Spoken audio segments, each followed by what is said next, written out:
Welcome back to our conversation with Bob Motta, defense attorney and host of the podcast Defense Diaries, as we continue to dig into the evil that is Ruby Franke. And we're talking about 1 to 15 years in a Utah state prison if convicted on, well, she says she is convicted on all these charges. She's pleading guilty. 1 to 15 years on all of these. Uh, what do you think this is going to land at per count on this when the judge does make a decision? I think that the overall sentence, like, my guess is that she'll probably get between 5 and 7 years. Like, I don't think that the Really? judge will total, yeah. Uh, I mean, she's got no you have to look at you have to look at the totality of the circumstances. She's got no background, she's got no criminal history, which is a big factor. You have to look at thankfully, the kids, at least physically, weren't irreparably harmed. I mean, in terms of the psychological damage, that's a whole different thing. But when you're kind of looking at, she didn't murder the kids. As much as yeah. we are disgusted by what she did, you have to put it into perspective of, they're not going to give her a sentence that's going to be longer than that of which a murderer would be sentenced to, so I mean, there's a it's potential here for up to 60 years if we do the math of 15 right. times 4, which I think that's great. She'd be about 100 if she got out, if Yeah, it all sat right. there. But I mean, that's what's just so frustrating to me on something like this. No, she didn't murder them, but the damage that she did to those kids, those kids, and I'm not trying to be crass or cruel or horrible here, but at some point in their life, they may look at this and go, I wish I was dead because of the mental cruelty and the trauma and the hell that they're going to have to go through to try and become whole again and figure out what the hell mommy did to us, and put Yeah, that all I together. I don't see why there should be any leniency on something like this. This is like, yeah, give her everything. Keep her locked away. Keep her away from kids. Keep her away from human beings. She's evil.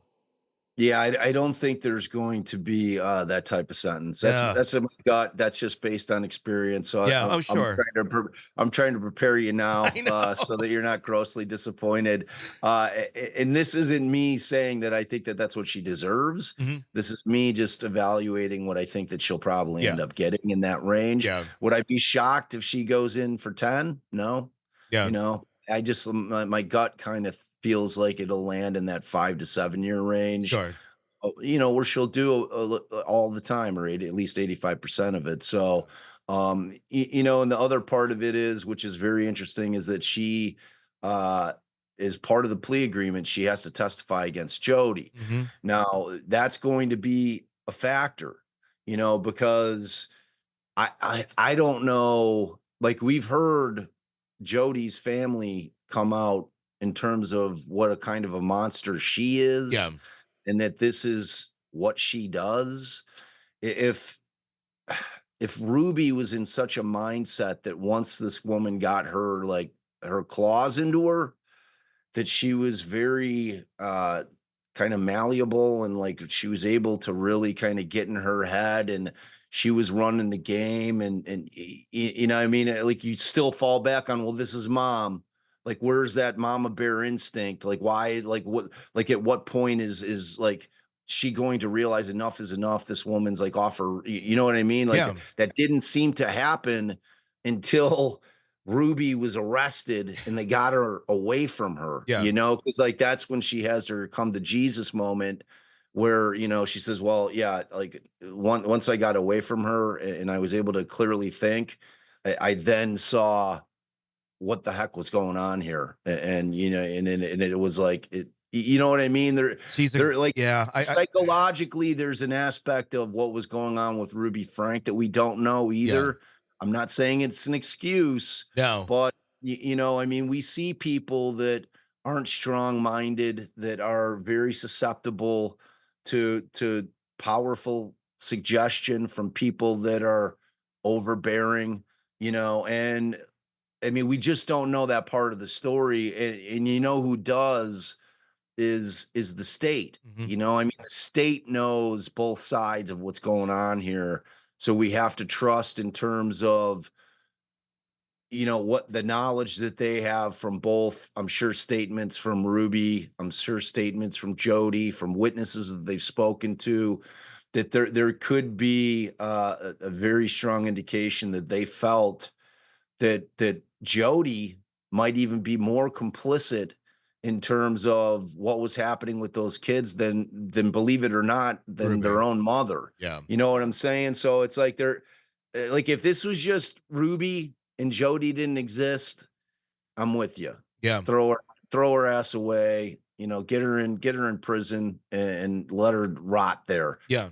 With this other factor of it, and just I mean, like, how many, like, cult type things do we have to see in the world to know that it's a real thing? Like, where you see people that are normal, that are educated, that get sucked into these things where you're just like, you're sitting there watching, you're like, "My man, like, there's no circumstance under, like, that I would ever get sucked into this," and yet it happens. It happens to normal people, but like, and that's all yet to be seen, but I'm just saying that there's a lot of factors. Yeah. It's a horrifying and complicated case, and, to go back to the kids, and it's even more than that, it's not just the abuse that psychologically may have damaged them. It's that, like, they have their entire childhood, or like a large portion of their childhood, where they're like on, Yeah. like they're on camera. They have to be performing. And it's like we've seen enough from like childhood actors. And even though this was a reality show, the reality of that is that, there's a lot of acting involved, and that they have to be acting in a way that they might normally not be acting if it was just you or I sitting Yeah. around our house with our kids.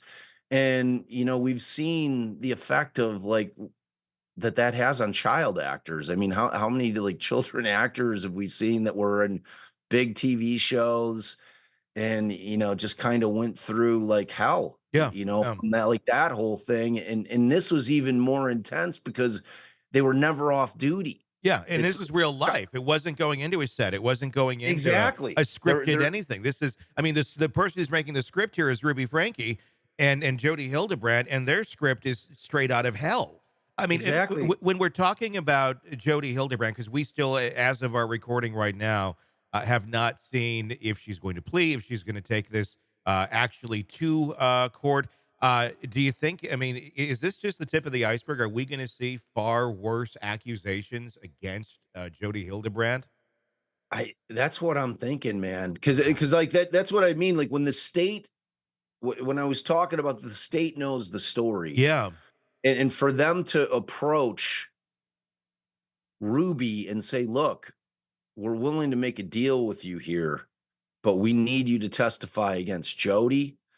It speaks volumes. You know what I mean? In terms of the state's mindset, like this, to me, it tells me that the state thinks that Jodi was kind of the ringleader of this thing, and Hmm. that Ruby was just kind of like incapable of being able to stave Jodi off in Yeah. terms of what Jodi was saying. Like, this is what we're gonna do.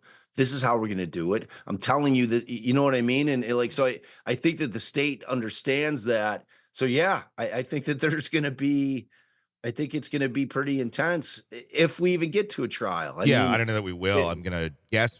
What do you think? This will end in a trial or another plea agreement with Jodi? it depends on what the offer is to Jodi. Yeah. Like if they think that she is the bigger of the two culprits. Because I mean, like, frankly, without having it gone to trial, we don't know if it was Ruby, in fact, or if it was Jodi that was administering the punishments. I mean, Yeah. they were like a little tag team. Mhm. Like, and Jodi out of the two certainly seems to be more brutish, Yeah. you know. So it's like we don't know that part of it. And I think that if it does go to trial, Jodi obviously at this point knows that Ruby's turned state evidence, so she's going to be coming in with the dirt, whatever that may be. Yeah. And ultimately, it's going to be a question of, who do you believe? Do you believe the mother of six, who, for all intents and purposes, you know, loved her kids, lost her way completely, and like, there's just so many, like, facets to this thing. It's like when she starts this YouTube channel, she probably was like had no idea she was gonna have over, 2,000,000 subs. Mhm. You get an ego, it changes who you are fundamentally. Money becomes involved and injected into it. I mean, they're making, like, a ton of dough on that thing. And, like, so all these things kind of, like, culminate, and it ends up where Jodi inserts herself into the situation and, like, seems to take control of it like, in a way that I don't know that it existed initially, you know what I'm saying? And of course, the victims in it all are the kids who were all along, really forced to do something that they probably had 0 choice in whether or not they wanted to participate. Yeah. Which goes to your earlier point, like, the psychological damage goes way beyond just the abuse that we're hearing about. Yeah. You gotta look at it from the beginning. Yeah. Like, if I were trying to put, like, as much as my 11-year-olds, my daughter Scarlett's a ham, like, she jumps on my lives all the time, but that's a whole different thing than me telling her she's gotta be on all the time. Yes. You know Yeah. what I mean? Like, it's just a 100%. whole different thing. So, Yeah. yeah, I anticipate I hope it goes to trial because frankly, I'd like to hear the whole story, and if Yeah. it doesn't, we'll get that same type of thing, like a stipulation of facts that would have been introduced at trial. You're not getting the full story. I mean, you're getting a version of what would have come out. So, Yeah. The damage has been done. It's just yeah. what a shocking, shocking story. Hey, it's Tony Brueski. If you like the podcast, be sure to like, subscribe, and press that bell so you don't miss any of our updates on the cases we're following for you right here at the Hidden Killers podcast from True Crime Today. And thanks